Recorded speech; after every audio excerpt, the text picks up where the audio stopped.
우리 성령님은 진리의 영이시지 않습니까? 그래서 예수님이 진리의 영이라고 하셨는데, 진리를 사모하는 길이 성령 충만해지는 길입니다. 그리고 성령 충만한 사람은 진리를 더 알고자 애쓰는 사람이 성령 충만한 사람입니다. 하나님의 진리에 대해서는 관심이 없다. 신앙에서 중요한 건 뜨거운 마음만 있으면 된다고 생각한다면 그것은 예수님이 원하셨던 성령의 사람은 아닙니다.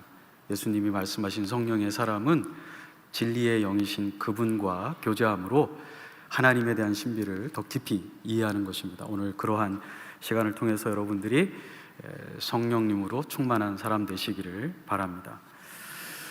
우리 찬송가 하나 같이 불렀으면 좋겠는데요.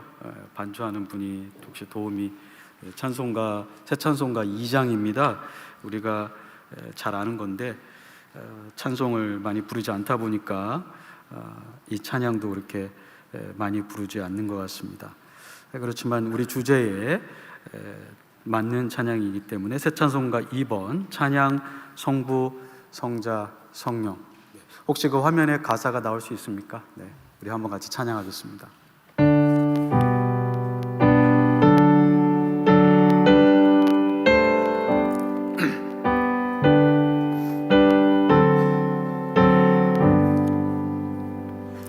찬양 성부 성자 성령 성삼위일체께 영원 무궁하기까지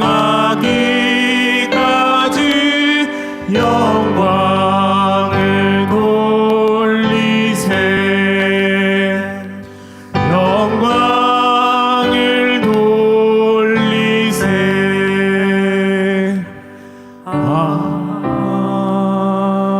아멘. 가사 앞으로 한번 돌려봐 주십시오. 찬양을 드리는데 하나님만 찬양을 받으셔야 되죠. 당연히 성부 하나님, 그런데 성자 하나님께도, 성령 하나님께도. 근데 거기에 보면 삼위일체 앞에 성자라는 말이 있죠. 구약에서 이 거룩은 때때로는 도덕적인 거룩을 얘기하기도 합니다. 죄가 없다는 뜻도 되지만 구약 성경에서 거룩은 피조물과 창조주를 구분할 때 창조주의 존재론적인 차이, 우리가 건너뛸 수 없는 창조주만의 신성을 얘기할 때 거룩하다. 그래서 이사야 6장에 보면 이사야 선지자가 여호와 하나님을 만났을 때 거룩하다, 거룩하다, 거룩하다. 그래서 구약 성경에 보면 그냥 하나님에 대한 이름이 거룩하신 분 이렇게 되어 있습니다. 그것은 하나님이 죄가 없는 분이다 이런 단순한 뜻보다는 당연히 거룩하시니까 죄가 없지만 존재론적으로 우리 피조물과는 초월적인, 우리가 근접할 수 없는, 우리의 하나님의 은혜가 아니고서는 피조물이 도저히 하나님과 교제할 수 없는 그런 초월적인 하나님이다 할 때 거룩하다. 그래서 성삼위일체는 삼위일체께서 하나님이시다, 그거를 얘기하고 있습니다. 우리 교회뿐만 아니라 모든 교회들이 요새 그 찬양팀이 있죠. 찬양팀이 있어서 참 현대에 맞게 멜로디에 또 우리의 가사에 감수성에 이렇게 어떤 어필을 하면서 큰 은혜를 받고 있습니다. 근데 저 개인적으로 아쉬운 건 우리 교회가 그렇다는 건 아니고요. 이 찬양팀들이 모르겠습니다. 찬양팀의 리더가 곡을 선정하기 때문에 그런지 모르겠지만 삼위일체성이 교회에서 사라진 지가 오래되었습니다. 굉장히 아쉬운 거죠. 우리가 예배하는 하나님이 삼위일체 하나님인데 그 삼위일체 하나님께 직접적으로 집중적으로 드리는 이 영광스러운 찬양이, 회중의 고백이 사라지고 있다는 것, 우리의 이 교리적인 신앙 고백에서는 사라지지 않았지만 예배 의식 가운데 사라지고 있다는 것은 굉장히 아쉬운 것입니다. 저희 교회가 앞으로 더 예배를 할 때에 이런 찬양송 중에 성삼위 일체 되시는 하나님께 집중적으로 찬양하는 것도 이렇게 본이 되시고 또 더욱더 그런 데에 우리가 열심을 냈으면 하는 바람이 있습니다. 우리가 하나님에 대한 진리를 깨닫는 두 가지 방법이 있는데요. 하나는 이 성경 공부를 통해서 집중적으로 깊이 깨닫기도 하고요. 또 하나는 예배 의식입니다. 예배 의식이에요. 동방정교회나 로마 카톨릭 교회는 띠알로지라는 게 있습니다. 그런데 그 띠알로지의 상당 부분이 다 삼위일체로 집중되어 있습니다. 로마 카톨릭과 동방정교회가 예전에 모슬림들이 지배했던 지역에도 있었거든요. 그런데 신기한 건 그들이 사멸되지 않았다는 것입니다. 그렇게 혹독한 핍박 가운데, 또 러시아 제정 러시아 때도 핍박을 엄청나게 받았는데 어떻게 자기들의 신앙을 지켰을까? 교회 학자들의 연구에 의하면 신학이라기보다는 그들의 예배 의식입니다. 그 예배 의식 가운데 삼위일체 하나님에 대한 고백이 곳곳에 스며들어 있습니다. 우리가 동의할 수 없는 많은 신학들이 있는데 그런 단체라도 기도문이라든지 신앙 고백이라든지 설교 가운데 삼위일체 하나님에 대한 내용들이 풍성하게 있는데 그 삼위일체 신앙을 지키게 된 가장 결정적인 것은 그 핍박 가운데 신학교를 운영할 수도 없었고요. 때로는 교회에 리더가 없는 경우도 있었습니다. 그런데 예배만큼은 지속적으로 했는데 그 예배 가운데 있는 찬송, 그리고 찬송 가운데 있는 신학, 이것이 교회의 목회자가 없을 때라도 삼위일체 하나님에 대한 신앙을 유지하게 했다는 결과가 있습니다. 그래서 저희 현대 교회가 현대 복음성을 부르는 건 좋은데 그것이 교회의 가장 근본적인 삼위일체 신앙 자체를 피하고 우리의 어떤 받았던 은혜를 표현하는 쪽으로만 집중되는 것은 아쉬움이 있다, 그렇게 생각을 합니다.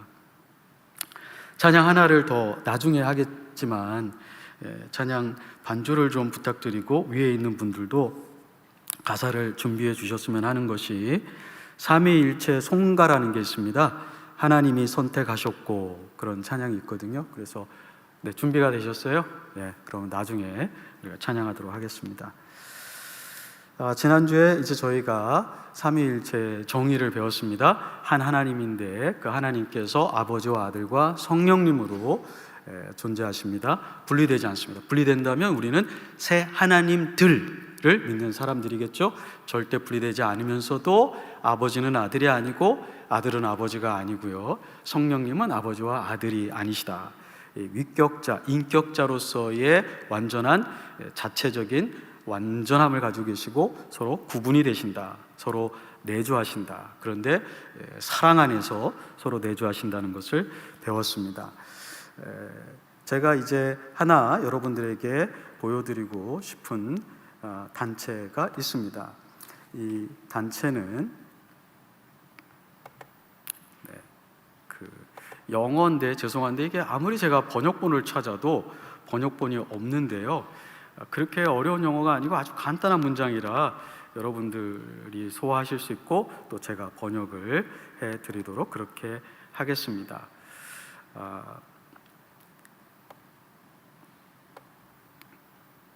이 단체는 아마 여러분들이 그 글자가 너무 조그마죠? 이거를 더 크게 제가 하면은 조금 보이실 수 있겠네요. 이게 최대한입니다. 제가 한번 읽어보겠습니다. The Son is the Father. 아들은 성부이시고, 성자는 성부이고, 성자는 또한 성령이다. 그리고 주 예수님, 아들이신 주 예수님은 또한 영원한 아버지이시다. 우리의 주님은 아들이시며 우리의 주님이신 그 아들은 또한 아버지이시다. 할렐루야. 위트니슬리. 그 지방교회라고 들어보셨는지 모르겠습니다. 한국과 미국 전 세계적으로 이 지방교회가 없는 데가 없고요, 지방교회는 굉장한 결속력을 가지고 있고, 지방교회에 있는 분들, 제가 적어도 아는 분들은 도덕적으로 굉장히 거룩한 분들입니다. 굉장히 열정적이고 뜨겁게 서로를 사랑하는 분들입니다. 그래서 여러분, 이 교회는 대전에 있으면 대전교회, 서울에 있으면 서울교회, 그래서 서울 1집회소, 서울 2집회소, 대전 1집회소, 대전 2집회소 이렇게 합니다. 이분들이 가지고 있는 삼위일체에 대한 염려를 미국에 있는 복음주의 신학자 분들께서 편지를 쓰셔서 그 회사에 보내셨는데요. 그 단체에 보내셨는데 그 중에 이런 표현도 있습니다. 우리는 하나님의 우리는 하나님께로부터 독생한 자들입니다. 사람에게 독생한 자는 사람이고 하나님께로부터 난 자는 하나님입니다. 우리는 하나님께로 났고 그런 면에서 우리는 하나님입니다. 그분들의 인간론이거든요. 내 삼위일체론을 조금 더 보시면 여기에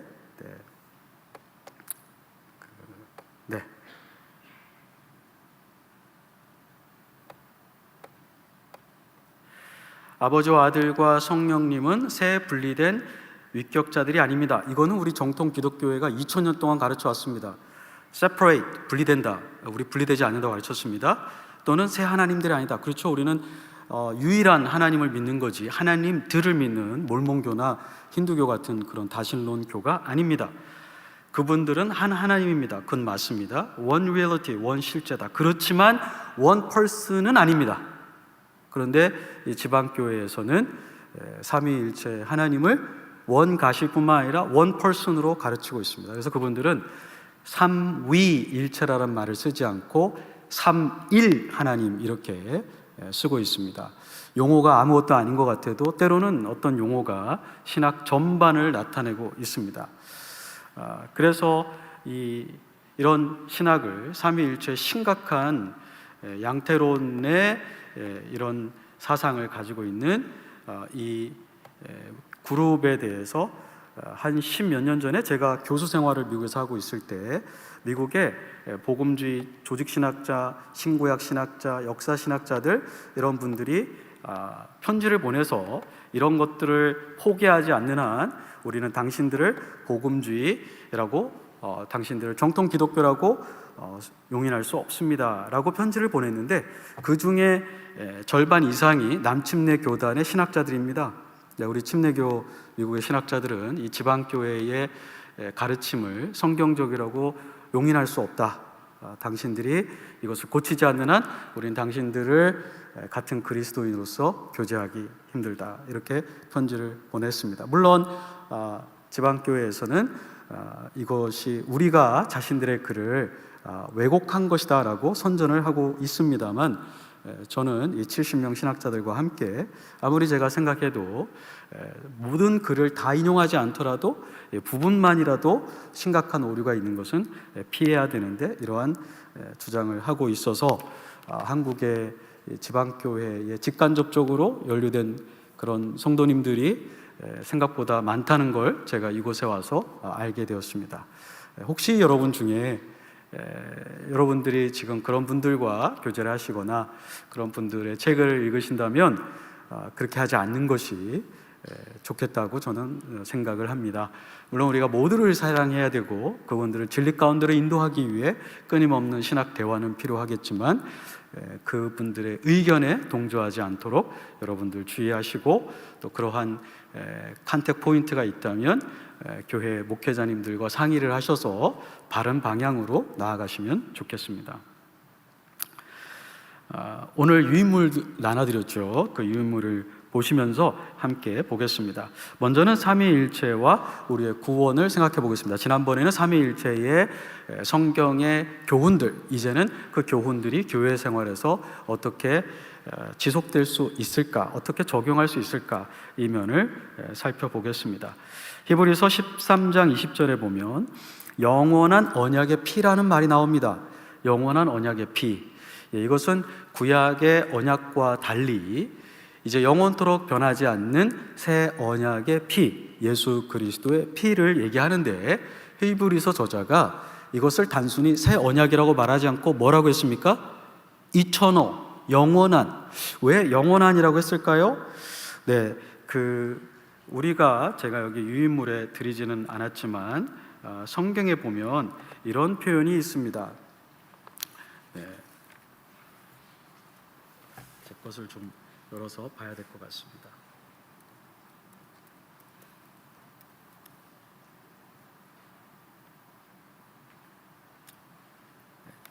에베소서 1장 4절에 보시면 창세전에 그리스도 안에서 우리를 택하사, 이런 말씀이 있죠. 창세전에 그리스도 안에서 우리를 택하셨다.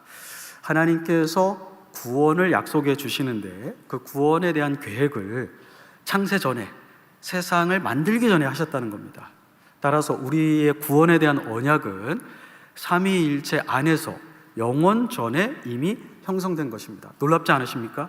하나님께서 우리에게 문제가 생기니까 구원하기로 하신 것이 아니라 우리를 창조하기 전에도 우리가 타락할 걸 아셨고, 그 전에, 우리가 존재하기 전에, 아담과 하와가 존재하기 전에 아버지와 아들과 성령께서는 상호간에 언약을 맺으셨습니다.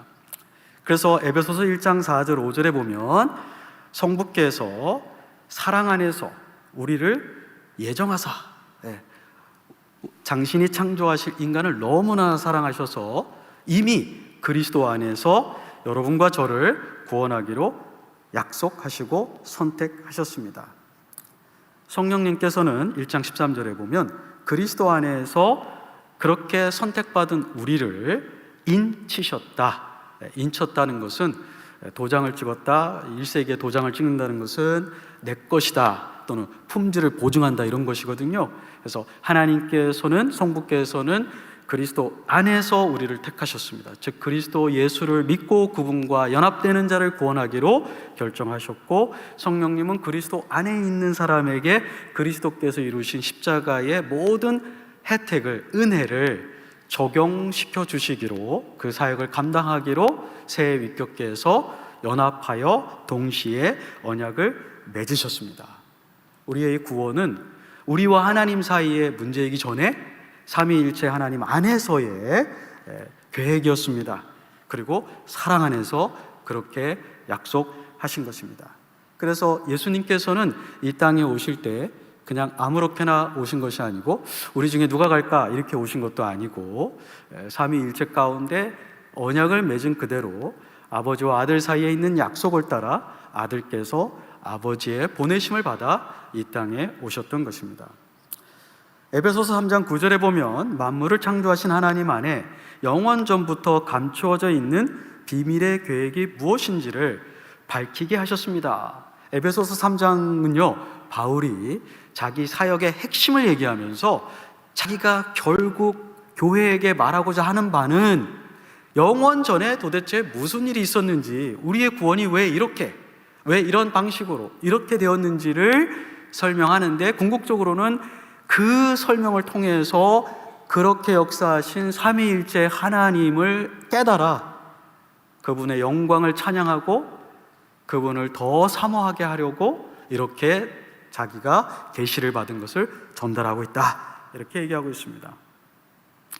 실제로 사도행전 2장 23절, 요한복음 10장 18절, 갈라디아서 1장 4절에 보면 예수님께서 자기가 이 땅에 오신 것이 임의로 오신 것이 아니라 아버지께서 자기를 보내셨는데, 특별히 사도행전 2장 23절에 보면 이미 결정된 predetermined plan, 성부께서 이미 계획을 짜셨어요.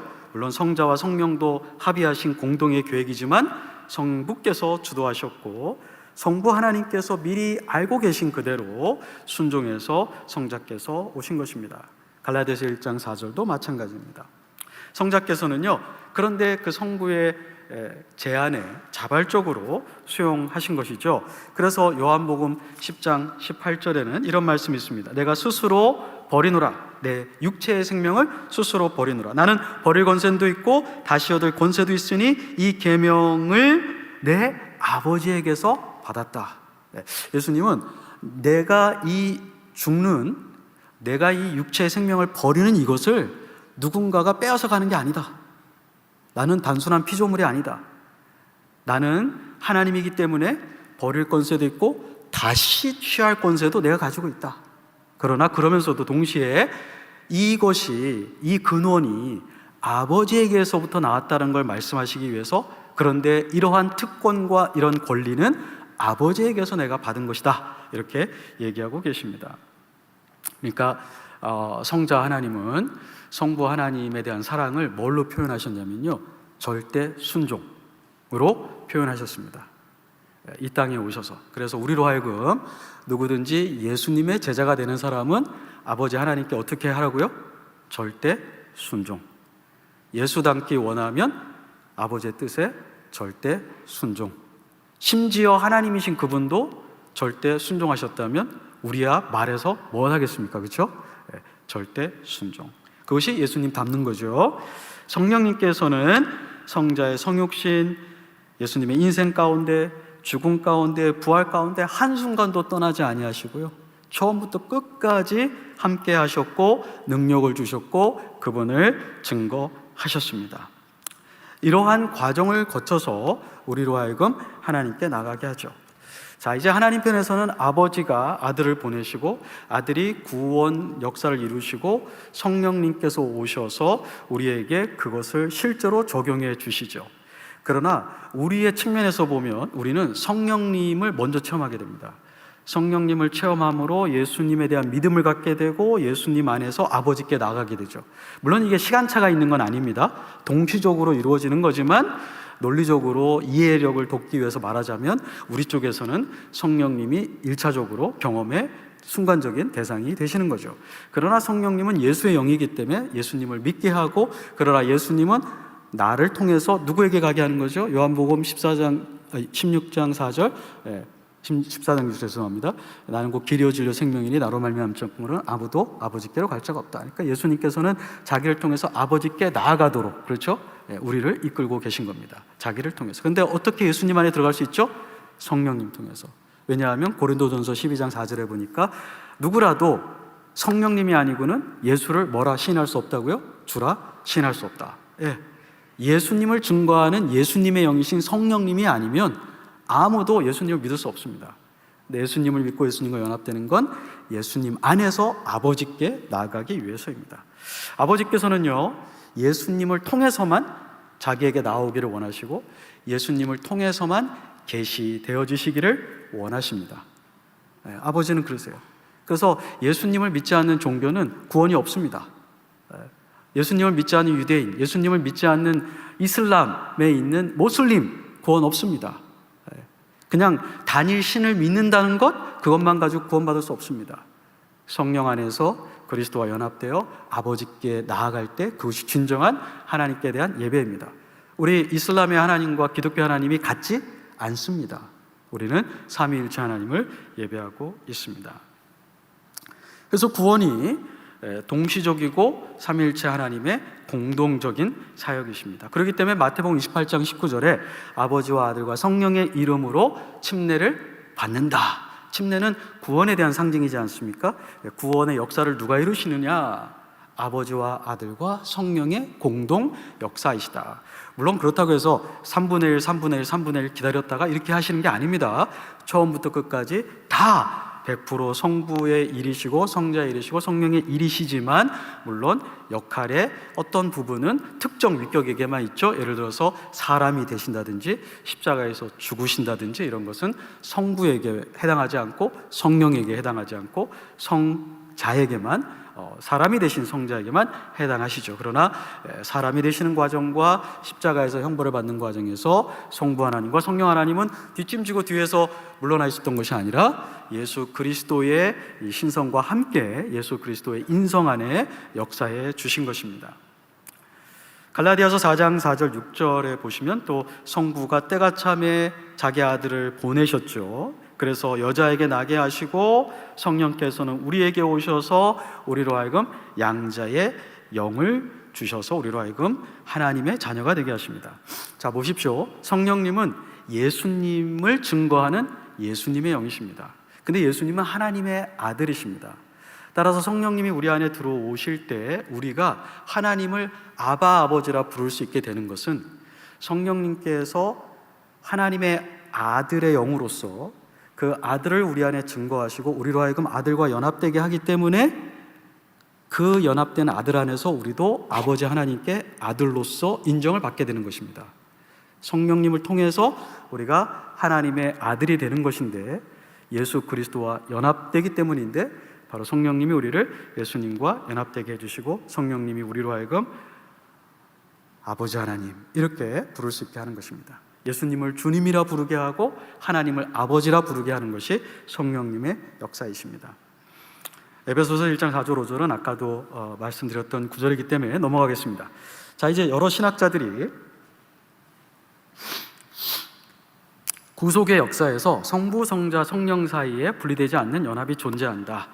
구원의 기반은 삼위일체 교리다. 자, 우리가 구원을 생각할 때 삼위일체를 그동안 사실 많이 생각하지 않았습니다. 그런데 성경은 이 구원론 배후에 성경이 구원에 대한 교훈을 줄 때마다 직접적으로 삼위일체 교리를 가르치려고 한 건 아니지만 삼위일체 신앙을 배후의 전제로 하고 우리에게 복음을 증거하고 있다는 것입니다.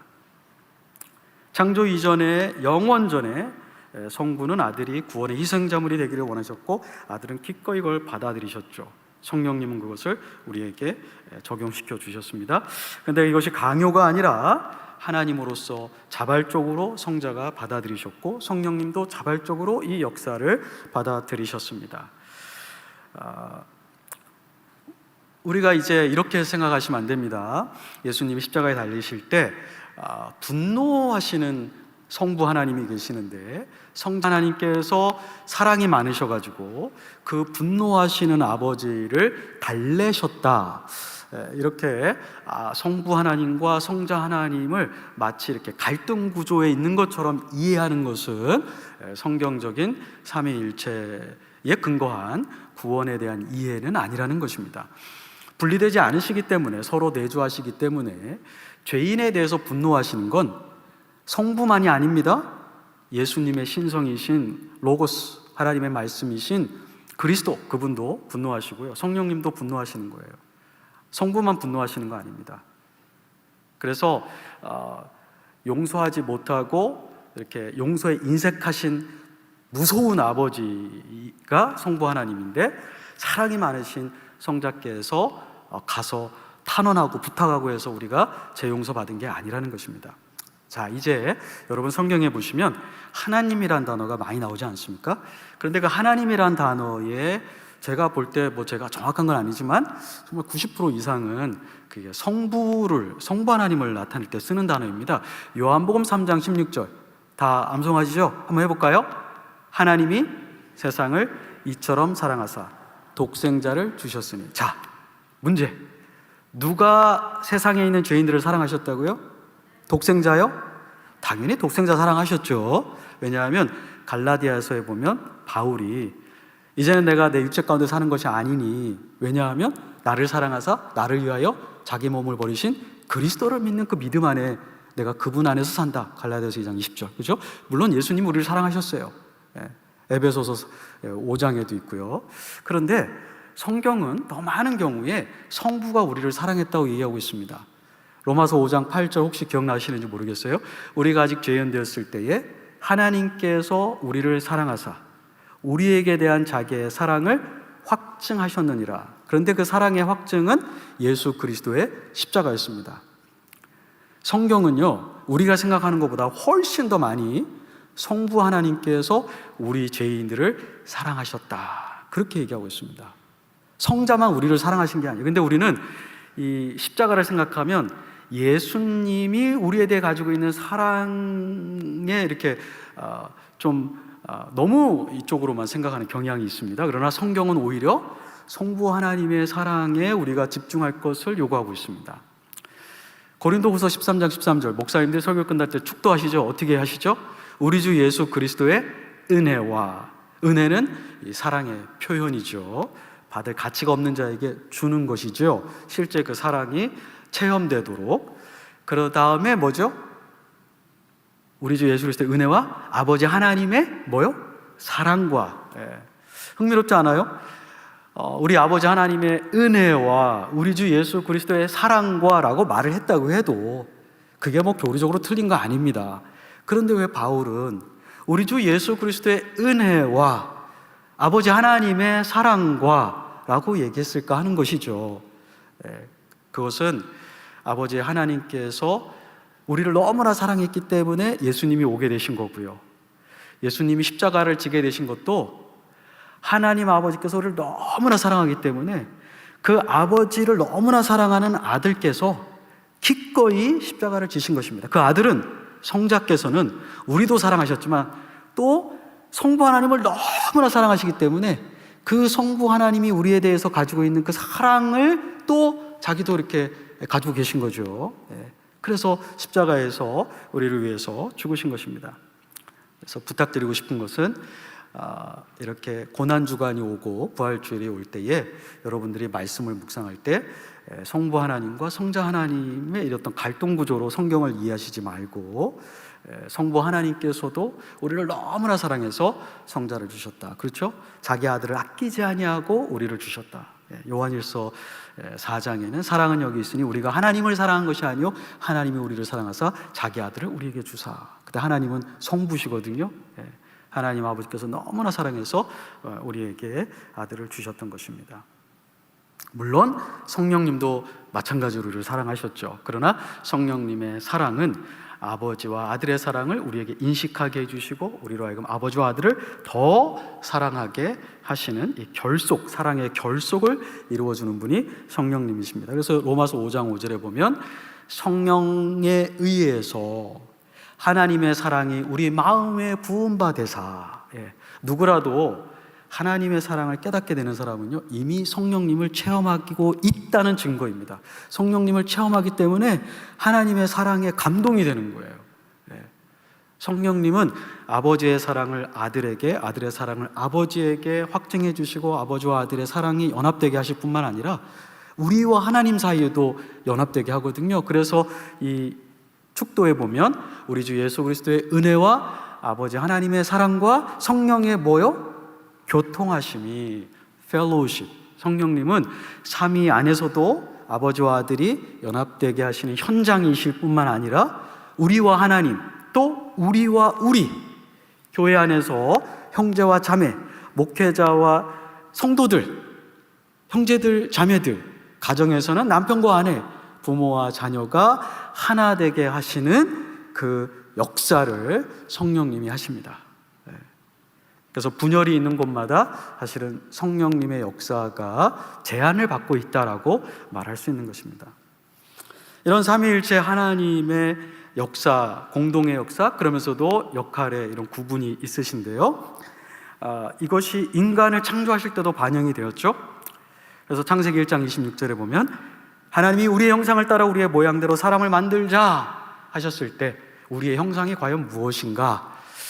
그것은 바로 삼위일체 하나님의 본성, 홀로 존재하지 않고 단일 위격자로 존재하지 아니하시면서 아버지와 아들과 성령이라는 이 공동의 생명, 공동의 사랑의 교류, 그런데 서로 완전히 동등하시면서도 어떤 질서를 가지고 있는 이 모양대로 인간을 만들자. 그래서 인간을 만드실 때 친구들로 만들지 않으셨어요. 인간을 만드실 때 상종과 종으로 만들지 않으셨어요. 인간을 만드실 때 이웃으로 만들지 않고 인간을 만드실 때 남자와 여자, 남편과 아내로 만드셨어요. 하나님께서는 이 남편과 아내가 그 하나님 안에 있는 삼위일체성, 사랑의 공동체성을 나타내기에 좋은 어떤 증거라고 판단하신 것 같습니다. 그래서 하나님이 남자와 여자를 만들고 남편과 아내를 만드셨고 창세기 2장 24절에 제가 지난주에 말씀드렸죠. 목격 못하셔도 됩니다. 하나님이 남자에게 부모를 떠나 여자와 합하여 한 몸이 되라 하셨지 않습니까? 그 한 몸의 그 하나가 신명기 6장 4절에 있는 오 이스라엘아 들으라 너의 주 하나님은 한 분이시니 할 때 그 하나라는 히브리어, 동일한 히브리어거든요. 그걸 이미 가정을 통해서 하나님은 삼위일체성을 보여주시려고 한 거죠. 그래서 요한복음 17장 21절에 보면 이제 이것은 가정이 사실은 교회를 나타내기 위한 것이죠. 에베소서 5장 22절 25절에 있는데요. 아버지께서 내 안에 내가 아버지 안에 있는 것 같이 그들도 다 하나가 되어 우리 안에 있게 하사. 예수님께서 아버지, 내가 아버지 안에 아버지가 내 안에 상호 내주하면서 우리가 삼위일체의 생명을 가지고 있는데 이와 같이 이처럼 우리가 여기서 오해하시면 안 됩니다. 우리가 하나님 되는 건 아닙니다. 우리와 같이라는 말은 모든 면에서 똑같이 이런 말이 아니고요. 우리처럼, 우리와 비슷하게 이런 말입니다. 이건 유비입니다. analogy. 영어로 analogy, 유비는 똑같은 건 아닙니다. 질적인 차이가 있습니다. 그러나 비슷한 구조를 가지고 있다는 거죠. 그래서 원하셨던 건 뭐냐면 이 교회에 있는 구성원들이 각각의 배움의 배경도 다릅니다. 재산의 배경도 다릅니다. 고향도 다릅니다. 천차만별입니다. 성격이 다릅니다. 성별이 다릅니다. 전부 다 다르지만, 그러나 아버지는 아들이 아니고 아들은 아버지가 아니고 성령은 아버지와 아들은 아니지만 한 생명 안에 하나의 사랑으로 한 의지를 가지고 한 존재로 있듯이, 이것처럼 세상에선 불가능한 거거든요. 10,000명이 모이면 10,000가지 생각이 있지만 교회는 그렇게 다양한 사람들이 모였지만 하나님에 대한 사랑과 하나님에 대한 열정과 하나님의 진리를 지키고자 하는 헌신으로 하나가 될 수 있다. 그리고 예수님은 그런 교회가 되기를 원하셨습니다. 교회가 삼위일체적이거든요. 그래서 교회에 대한 묘사도 성경에 보면 하나님의 백성, 그리스도의 몸, 성령의 전, 이런 삼위일체적인 유비를 가지고 있습니다. 우리 교회가 삼위일체 하나님의 사랑의 이 공동체성을 반영하도록 하나님이 원하셨어요. 그래서 하나님은 구원받은 사람이 홀로 이렇게 사는 것이 아니라 모여서 교회를 이루기를 원하셨습니다. 단체적으로 하나님의 이 공동체성, 삼위일체 사랑의 공동체성을 드러내기를 원하신 거죠. 아내와 남편 사이에서 드러내기를 원하셨고 교회 안에서 그것이 드러나기를 원하셨습니다. 그래서 고린도전서 11장 3절에 보면 각 남자의 머리는 그리스도요, 여자의 머리는 남자요, 그리스도의 머리는 하나님이시다. 여기서 머리는 기능적인 지도권, 지도력을 얘기하는 것입니다. 영어로는 headship, 머리됨, 이렇게 얘기하죠. 예수 그리스도의 머리가 하나님이다, 성부 하나님이다. 이것은 종속한다, 열등하다, 이런 말은 아니고요. 그러나 기능적으로 그리스도께서 하나님이시지만 이 땅에 오셔서 성부 하나님의 뜻에 온전히 자기를 내어 놓으셨듯이 여자와 남자, 특히 남편과 아내의 관계에서 이런 지도력이 발휘가 된다는 것입니다. 에베소서 5장 22절 25절에 그래서 아내들이여 자기 남편에게 복종하기를 주께 하듯 하라. 주님은 아니죠, 우리가 남편들이. 그러나 그런 유비 관계를 지금 얘기하고 있는 거죠. 교회와 그리스도의 관계가 남편과 아내의 관계에서 나타나야 된다라고 얘기하고 있는 것입니다. 그래서 교훈을 우리가 이 페이지에 보신다면 우리 남편과 아내는 믿음으로 다 구원받았고요, 거듭난 하나님의 자녀고요, 영원한 하나님의 나라, 새하늘과 새 땅을 다 동등하게 유업으로 얻을 자입니다. 서로가 서로에게 너무나 소중하죠. 존재론적으로 동등합니다. 하나님의 형상 100% 다 우리가 하나님의 형상으로 지음받았습니다. 남편은 100%, 아내는 70%가 아니고요, 남편과 아내가 100% 다 하나님의 형상으로 지음받은 동등한 존재들입니다. 그러나 이 동등함 속에서도 삼위일체 안에 있는 질서와 마찬가지로 가정의 하나님이 남편을 머리로 세우신 것입니다. 이게 질서가 이 안에 있는 것입니다. 그러나 그 머리됨은 억압과 자기 만족을 위한 머리됨은 아닙니다. 성부께서 성자의 근원이시지만 그 근원이라고 해서 성부가 성자에게 이렇게 억압을 하신다든지 또는 성자를 모욕을 준다든지 절대 그렇게 하지 않았습니다. 요한복음 17장 5절에 보면 예수님께서 창세전에 아버지와 내가 가졌던 영광으로서 이제 내가 이 땅에서 나에게 주신 사명을 완수하였으니 나를 또 영화롭게 하여 주시옵소서, 그렇게 하거든요. 영원 전에 삼위일체 하나님께서 요한복음 17장 24절에 보면 창세전에 서로 사랑하셨지만 또 뭘 하셨냐면 그 사랑 가운데 서로를 영화롭게 하셨거든요. 그래서 서로가 이렇게 영화롭게 해주는 것이 삼위일체 하나님을 닮아가는 남편과 아내가 되겠습니다. 남편은 아내를 영화롭게 하고, 근데 어떻게 영화롭게 하냐? 성부께서는 자기의 모든 걸 다 주셨어요. 그래서 요한복음 5장 26절에 보면 아버지께서 자기 안에 생명이 있음과 같이 아들에게도 생명이 있게 하사, 성부는요 아버지 됨, 이 질서 빼고는 다 다 성자에게 주셨어요. 그리고 자기의 모든 영광이 성자를 통해서 드러나길 원하셨어요. 그래서 예수님이 히브리서에 보면 보이지 않는 하나님의 형상이다. 아버지 하나님의 그 어떠하심을 우리가 알 수가 없는데 예수님 안에서 그 성부 하나님의 놀라운 지혜와 사랑과 능력이 다 표현되도록, 아버지는 아들 없이 자기가 그냥 드러내는 것이 아니라 아들을 너무나 사랑해서 자기의 모든 걸 다 아들에게 주셨어요. 그리고 아들을 통해서 자기가 드러나기를 원하셨습니다. 아들을 영화롭게 함으로써 자기가 영화롭게 되기를 원하셨어요. 그래서 남편들은 아내를 영화롭게 함으로써, 제가 자꾸 작아지네요. 제 아내가 여기 앉아 있으니까 저도 못하는데 이렇게 말을 하려니까 되게, 아내와 남편의 관계 설교할 때하고 부모와 자녀 관계 설교할 때가 제가 제일 힘들어요. 부모님에게 효도도 못하는데 그것도 가정의 달 또 안 할 수는 없고, 그래서 하여튼 이해해 주십시오. 하여튼 그렇게 아내를 영화롭게 해야 됩니다. 말과 행동으로. 그리고 아내도 역시 남편을 자꾸 디스하는 게 아니고 말과 행동으로 남편을 영화롭게 하는 거예요. 이게 삼위일체 하나님께서 남자와 여자를 만들면서 가정을 만들게 하실 때 원하셨던 거예요. 서로를 디스하고 하는 게 아니라 서로를 영화롭게. 남편은 아내에게 모든 걸 줌으로써 재산도 주시고 필요하다고 생각되는 것은 다 주세요. 아내를 통해서 영화롭게 되는 게 그게 아름다운 겁니다. 그 대신 아내는 하나님이 주신 그 남편의 지도력을 자발적으로 기쁨으로 따라가는 거죠. 그것이 이제 교회에도 우리가 적용이 되겠습니다. 제가 삼위일체 하나님을 예배하는 교회라는 곳에서 삼위일체 하나님께 예배라고 했는데 한 가지 빠진 게 있죠. 제가 하나 빠진 것은 요한복음 17장 11절 21절에 있는 교회 연합입니다. 아까 제가 말씀드렸기 때문에 언급을 안 한 것은 아니지만 굳이 항목을 넣자면 여러분들이 거기 볼펜으로 하나를 만들어 주세요. A라고 제가 했지만 그 전에 사실은 더 중요한 우선순위 저에게 있었던 것은 교회 연합입니다.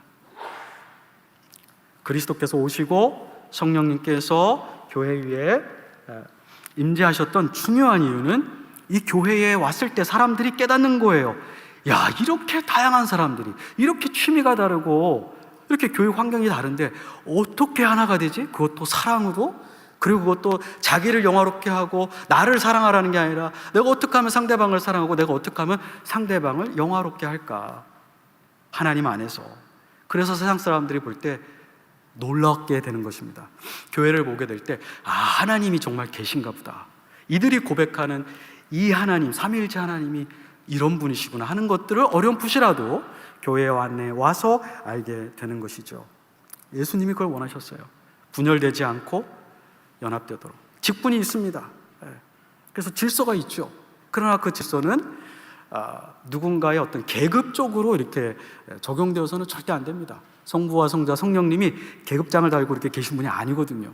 역할에 있어서. 그것도 사랑하기 때문에. 그래서 우리 교회에 직분이 안 계시거나 또는 직분이 아주 높지 않다 하더라도 우리 직분자 분들에게 순종하실 때는 계급적으로 순종하는 게 아니죠. 하나님이 세우신 목사님, 하나님이 세우신 교회 직분자들을 사랑하고 또 그들을 세우신 하나님을 사랑하기 때문에, 그렇죠? 이렇게 사랑으로 그 지도력을 기꺼이 따라가는 거죠. 그러면 교회의 지도력을 가진 직분자들도 당연히 직분이 없는 분들을 인도하실 때에 사랑으로, 사랑의 대상자로 이끌어 가셔야 되겠죠. 우리가 다 주님 안에서 동등한 형제 자매입니다. 그러나 동등하지만 맘먹으면 안 됩니다. 그건 좀 곤란합니다. 하나님께서 세우셨어요, 질서. 그래서 요한복음 20장 28절에 보면 바울이 에베소 교회 장로들을 부르셨어요. 목회자들이죠.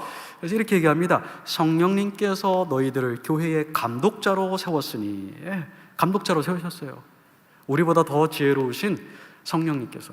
최근에 이제 어떤 그 현대 교회론 중에 하나가 우리가 다 평등한데 교회에 왜 우리가 직분자가 있냐? 우리가 다 그냥 형제자매로 부르자. 형제자매로 부르는 건 괜찮습니다. 그러나 형제자매로 부르면서 하나님이 세우신 직분을 부인하고 우리는 목사도 필요 없고 집사도 필요 없고 그냥 형제자매로 부르자. 이것은 세상의 민주주의를 교회에 끌어들인 거지 성경이 세상의 민족 국가를 교회에서 이루라고 한 것은 아닙니다. 교회는 그리스도가 통치하시는 신정 단체입니다. 하나님의 통치가 이루어지는 단체지 세상의 민주주의 국가가 아닙니다. 민주주의 국가는 투표를 해서 헌법도 바꿉니다. 그러나 우리는 투표를 해서 하나님의 뜻을 바꾸는 사람들이 아닙니다. 투표를 해서 성경을 업그레이드하는 사람들이 아니란 말씀입니다. 우리는 교회 안에서 견제하는 사람들이 아닙니다. 장로회와 권사회와 이 목사님 그룹이 입법과 행정과 사법권을 가지고 있는 국가처럼 서로를 견제하는 게 아니라는 겁니다. 그런데 안타깝게 한쪽에서는 교회의 이 직분 제도를 완전히 부인함으로써 하나님보다 더 지혜로운 것처럼 교회를 운영하려고 하시고, 또 반대에서는 마치 세속 국가에 있는 그 권력을 견제하는 기능인 것처럼 장로님들은 꼭 목사님을 견제해야 된다고 생각하시고, 목사님은 또 장로님을 견제해야 된다고 생각하시고, 또 이 와중에 또 어떤 교단에서는 또 권사회가 또 이렇게 견제를 하시죠. 제가 여기 와 보니까 우리 디딤돌 교회는 그런 게 없으셔서 너무 감사하고 행복합니다. 우리 교회가 이제 앞으로 더욱더 이런 견제하는 구조가 아니라 직분자들은 서로 사랑함으로, 그리고 자발적으로 하나님이 세우신 질서를 하나님을 경외함으로 우리 주님처럼 그렇게 해 나가야 될 것입니다. 그렇죠? 네. 예배를 보겠습니다. 예배에서 우리가 삼위일체 하나님을 예배하는 건데, 우리가 이런 말을 듣습니다. 요새 기독교에는 삼위일체 예배가 사라지고 단일 신론을 예배하는 것 같다. 그냥 하나님이라는 말만 있지 성부, 성자, 성령님의 그 성경에 있는 그분들의 독특한 권위와 역할, 이런 것들에 대한 주의 깊은 묵상과 찬양의 가사들이 없다. 그런 것이 요새 많이 이렇게 신학자들 사이에 회자되고 있는 교회를 향한 염려입니다. 그런데 에베소서 2장 8절에 보면요, 그리스도를 통하여 한 성령 안에서 하나님께 나아가게 되었습니다. 새 번역입니다. 물론 개역 개정도 같은 의미를 가지고 있으나 새 번역이 좀 더 쉽게 되어서 제가 사용을 했습니다. 자, 우리가 하나님께 나아가는, 어떻게 나아간다고요? 그리스도 안에서. 누구의 능력으로요? 성령의 능력으로 이렇게 나아가는 것입니다. 물론 우리가 한 위격자만 찬양해도 예수님 찬양합니다, 주님 사랑해요, 주님 사랑해요, 이 주님은 성자를 의미하겠죠. 이럴 때 우리가 예수님만 사랑한다는 건 아닙니다. 주님께서, 성자께서 성부와 성령과 연합되어 있기 때문에 사실 주님을 사랑한다고 할 때에는 그 연합된 아버지와 성령님을 사랑하는 것이고, 세 위격자가 다 우리의 예배를 받으시는 겁니다. 그래서 때로는 우리가 한 위격자에게만 고백을 할 수도 있습니다. 그럼에도 불구하고 성경에서는 어떤 패턴을 우리에게 주고 있는데요, 제가 성부에게 나타난 경배를 마태복음, 누가복음만 언급했지만 이것은 너무나 많아서 제가 그냥 간단하게 상식적으로 우리가 다 동의하는 거니까요, 예배의 최종적인 이 집중이 성부에게 향한다는 건 신구약 전체에 있기 때문에 제가 굳이 언급하지는 않았습니다. 그럼 예수님께 경배한 자들이 있는가? 있습니다. 동방 박사들이 그랬고요, 이 배에 있던 제자들이 풍랑이 일었을 때 경배합니다. 그리고 그분을 하나님으로 고백합니다. 왜냐하면 구약에서 바다 위를 걸으면서 풍랑을 잠잠케 할 수 있는 것은 야훼밖에 없거든요. 근데 신약에서는 그것을 행하신 분이 예수 그리스도이기 때문에 제자들이 구약의 야훼에게 있는 이 특질을 나타내신 예수님 앞에 굴복하고 복종하고 경배한 것입니다. 날 때부터 소경되었던 자도 그랬고요, 무엇보다도 도마가 부활하신 주님을 만났을 때 나의 주 나의 하나님이라고 경배하지 않습니까? 이런 걸 통해서 우리가 예수님이 경배를 받으셨다, 이거를 알 수가 있습니다. 성령님이 경배를 받으셨는가? 성령님께 단독적으로 성부와 성자처럼 단독적으로 경배했다는 말은 없습니다, 성경에. 그렇지만 성령님하고 경배를 드리고 기도하는 것 자체는 전혀 문제가 없습니다. 왜냐하면 그분이 바로 하나님이시기 때문입니다. 다만 그분은 자기를 드러내고자 하지 않으셨기 때문에, 그분은 그리스도의 영, 아버지의 영으로서 항상 아버지를 영화롭게 하고 그리스도를 영화롭게 하시는 것이 자기 가장 원하시는 사역이었기 때문에 성경에서 성령님께서는 그렇게 단독적으로 사역 경배를 받는 구체적인 예가 없었을 뿐이지 실행상 그것이 문제가 될 수는 없습니다. 기독교 신앙 고백에서도 381년에 동서방 교회의 목회자들이 모여서 이것을 고백했습니다. 성령님은 구원자이시고 생명의 주님이시다 해서 아버지와 아들과 예배받기에 합당하시다 이렇게 얘기하셨습니다. 자, 이제 우리가 여기에서 중요한 교훈들을 좀 보겠습니다.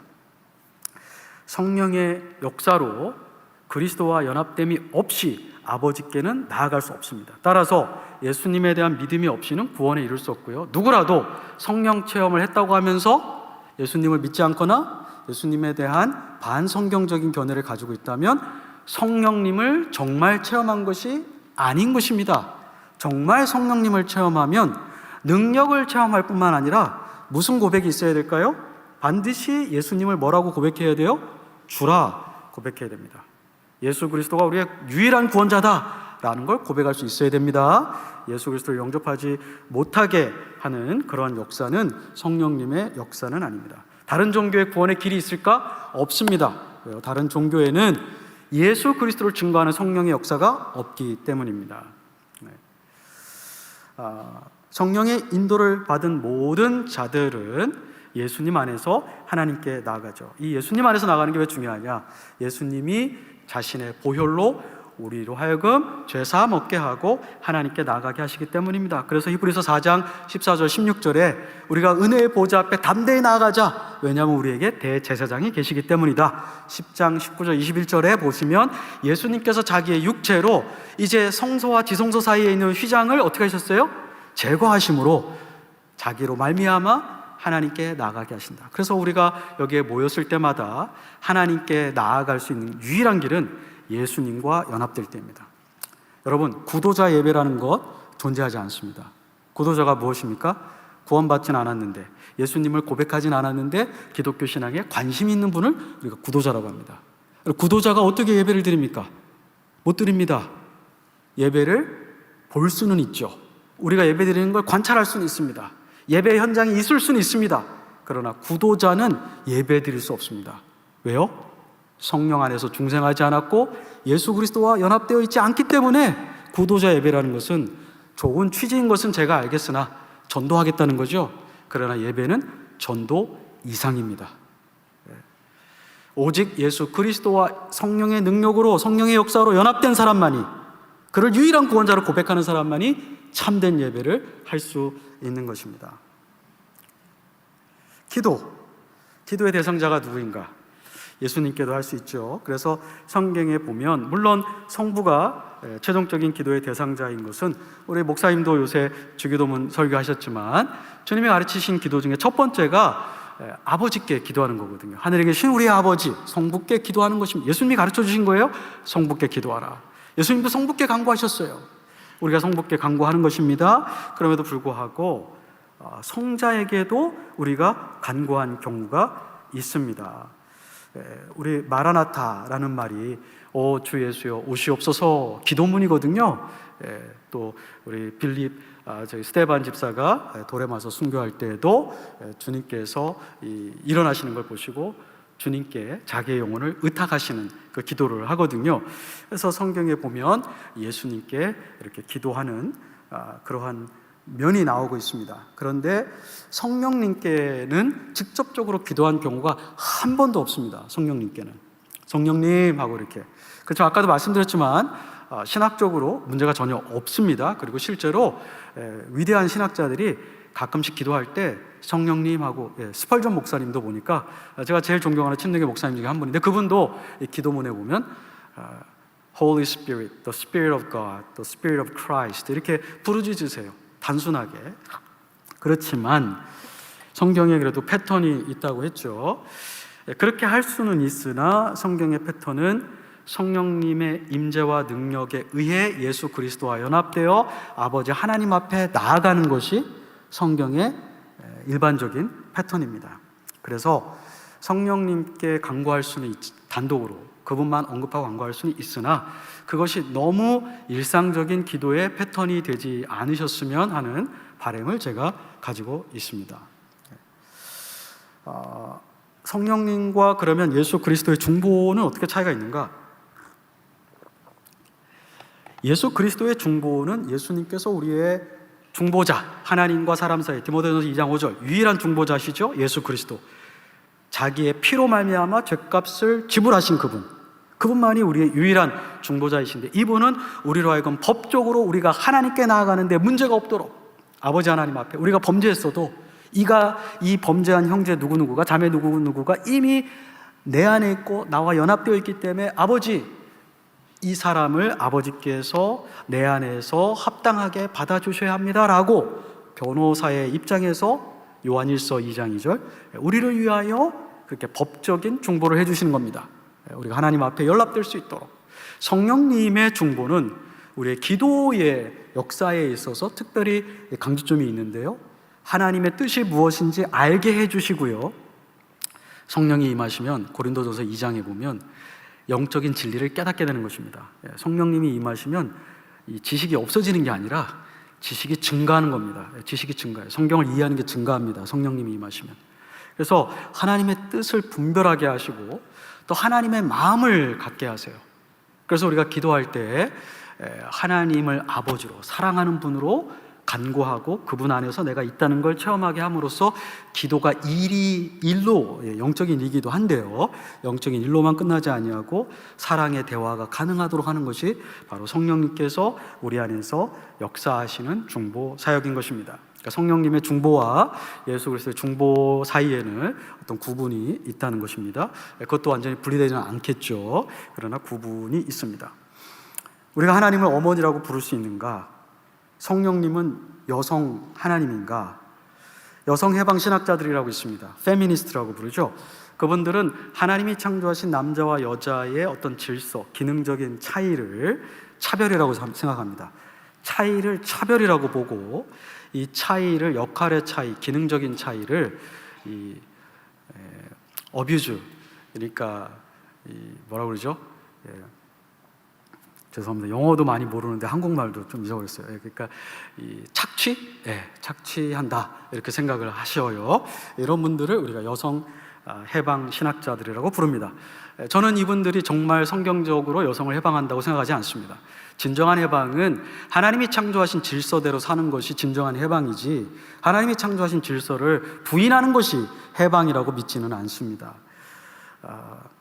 근데 이분들은 하나님 어머니라고 부르지 못하는 것을 이 남성 위주의 기독교가 여성을 억압하기 때문에 생겨난 결과이다, 그래서 이런 걸 없애야 된다 이렇게 생각하고 성경을 고쳐서 하나님 어머니라고 고쳐 쓰기도 하고, 기도할 때 Our God the Mother 이렇게 기도하기도 합니다. 특별히 이제 삼위일체 중에서 적재한 분들이, 현대신학자들이 성령님을 어머니라고 부르고 여성형으로 생각합니다. 왜냐하면 아버지를 여자라고 부르긴 좀 그렇잖아요. 이미 아버지인데 어떡하겠어요. 또 아들을 딸이라고 부를 수도 없고 여자라고 할 수 없잖아요. 그러니까 그냥 그건 놔두고, 근데 성령님은 뭐 아버지라는, 또 아들이라는 뭐 그런 말이 없으니까 하나님이 우리 가정의 원형이시라면, 아니 아내가 없는 집이 어디 있으며 아빠하고 아들만 있는 집이 어디 있는가? 엄마가 있어야 되지 않습니까? 그리고 실제로 아빠하고 아들만 살면은, 저는 아내가 있었으면 좋겠습니다. 아들하고만 사는 것도 좋겠지만 아내가 있으면 더 행복하겠습니다. 그래서 사람들이 아니 삼위일체도 그러면 뭐 여성형이 있어야 되는 거 아니야? 이런 생각들을 하게 됐습니다. 자, 이것을 신학을 인간화한다 이렇게 얘기합니다. 하나님에 대한 것을 인간의 차원에서 인간처럼 이해한다. 그건 우상입니다. 우상.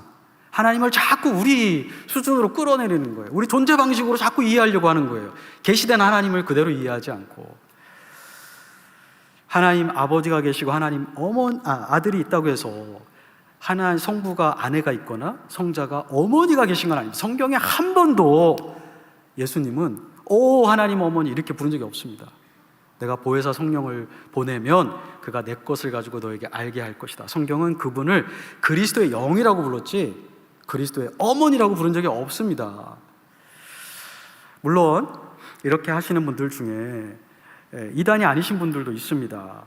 독일의 신학자인 몰트만, 또는 그 이전에 진젠돌프라고 아시죠? 경건주의.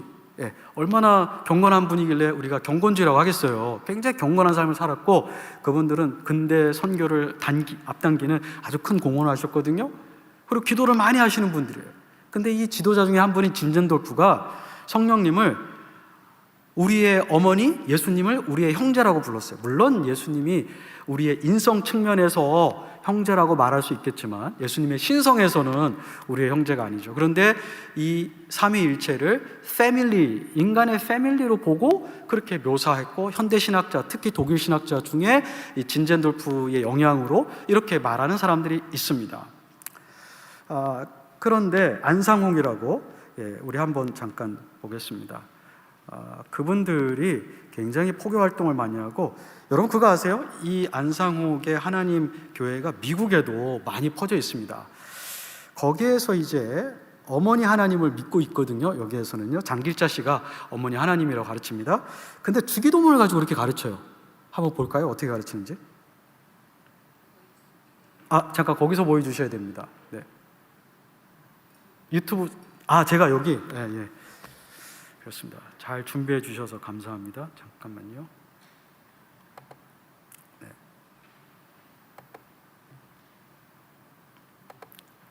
알고는 계셔야 되니까. 네.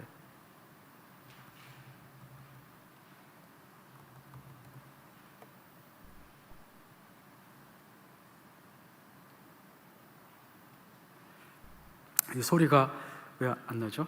예, 잠깐만요. 소리가.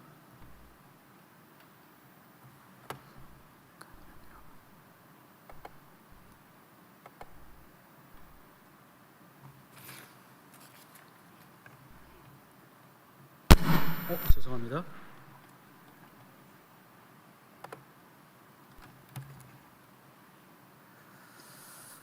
소리가 안 나네요. 아주 목소리 좋은 여자분이 설명을 하시는데 굉장히 정성을 많이 들였더라고요. 하나님 어머니, 2000년 전 예수께서 알려주신 주기도문 속에서 발견할 수 있다. 놀랍죠? 우리 목사님은 왜 모르셨을까요? 없으니까요. 발견했다고 주장하면 안 되니까요. 그래서 안 하신 거예요. 성경적이니까요. 초대교회 사도 요한과 사도 바울은 계시를 통해 어머니 하나님의 존재를 깨닫고 기록까지 했다. 도대체 어디에 기록했다는 걸까요? 그들이 본 놀랍고 경이로운 어머니 하나님에 대한 성경의 기록을 살펴보자. 기독교 특유의 사상과 교리적 색채가 물씬 느껴지는 주기도문. 이게 지금 소리가 안 나서 그러는데요. 제가 조금만 더 보겠습니다. 네.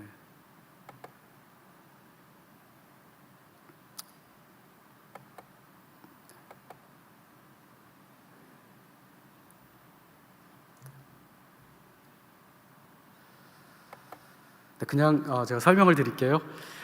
그 하늘에 계신 우리 아버지, 그리고 우리를 자녀라고 하셨는데, 어머니가 없는 아버지가 그 자녀가 어디 있느냐, 굉장히 인간론적으로 이렇게 설명을 합니다. 그래서 성령을 어머니다 이렇게 부르고, 그 하나님의 교회에서 안상홍이 하나님 아버지, 장길자 씨가 하나님 어머니. 근데 왜 사람들이 이 하나님 어머니라는 말에 이렇게 혹할까요? 그것은 오전에도 우리 목사님이 설교하셨지만 아버지에 대한 부정적인 이미지가 있던 분들이 하나님 아버지보다는 하나님 어머니가 더 따뜻하고 더 사랑스럽고 이렇게 생각하게 된 거예요. 그래서 그런 포교에 혹하고 넘어가는 경향이 많다고 합니다. 하나님 어머니가 훨씬 더 우리를 이해하신다, 더 인내하시고. 그러나 그것은 아까도 말씀드렸지만 우상적인 겁니다. 하나님을 인간의 측면에서 이해하는 거죠. 우리의 인간의 경험을 하나님께 투영할 수 없는 건데 자꾸 인간의 측면에서 투영하고 성경에서 존재하지 않는 하나님 어머니를 만들어낸 거죠. 여러분 노트 제가 드린 것에 보시면, 물론 성경에 하나님께서, 특별히 성령님께서 우리를 중생하게 하실 때 태어나게 하시는 거거든요. 태어나게 하는 건 어머니의 일이죠. 그리고 성령님뿐만 아니라 구약에서는 여호와께서 마치 자기 자녀에게 젖을 먹이듯이 이런 표현도 나옵니다.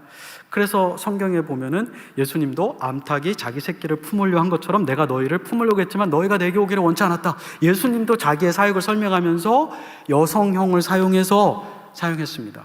바울은요, 자기를 유모로 이렇게 비교하고 있습니다. 자, 예수님과 바울이 여성형을 사용했다고 해서 예수님이 나는 이제부터 어머니라고 불러라, 그런 말이에요? 바울을 이제부터는 교회가 어머니라고 불러야 돼. she, 그녀께서 이렇게 불러야 할까요? 아닙니다.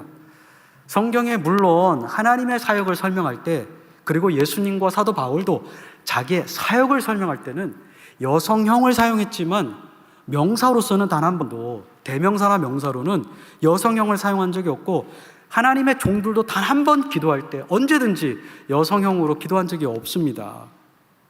여성형을 사용했다고 여자가 되는 것이 아니듯이, 하나님이 물론 남자와 같은 성기를 가지신 분은 아니지만 하나님이 남성형을 통해서 자기를 계시하셨다면 우리는 그 계시를 받는 것이 마땅합니다. 우리가 남성 우월주의 사회이기 때문에 성경의 저자들이 신구약에서 하나님을 남자로만 묘사한 게 아닙니다. 여러분, 구약에 여신이 없었나요? 신약에는 여신이 없었나요? 아스다로 있었잖아요. 여신이 얼마나 큰데요. 이방 신들 중에 여신들이 얼마나 많은데요. 여자 제사장이 얼마나 많은데요. 그러나 구약에는요, 여자 제사장 없습니다. 하나님 세우지 않으셨어요. 하나님은 여신을, 남자 신이건 뭐든, 이 유대인들 구약과 신약에서 하나님에 대한 묘사를 하면서 여성형으로, 여신으로 묘사하고 기도하지 않은 건 기독교가 유일합니다. 거의 모든 이방 종교엔 다 여성 신이 있단 말이에요. 근데 기독교와 유대교회는 없습니다. 이것은 남성 우월주의 사회이기 때문이 아니에요. 고대 근동도 다 남성 우월주의였었어요. 가부장제도 고대 근동 다 가부장이었었어요. 1세기 다 가부장이었었어요. 그러나 종교에 있어서는 여성 신이 있었단 말이에요. 여성 신에 대한 인기도 높았고요. 그러나 구약과 신약은 거절했습니다. 그것은 우연한 것이 아닙니다. 의도적인 것입니다. 하나님께서 계시하신 것을 그대로 받은 사도들이 한 것입니다. 그래서 저는 디딤돌교에서 한 번도 그런 기도를 들어본 적이 없지만 앞으로도 여러분들 기도하실 때 어머니라고는 안 부르셔야 됩니다. 하나님께서 그걸 원치 않으십니다. 하나님 아버지, 예수 그리스도, 성령님 이렇게 부르심으로써 우리가 하나님이 원하시는 대로 예배하고 우리 가정이 그렇게 되기를 바랍니다.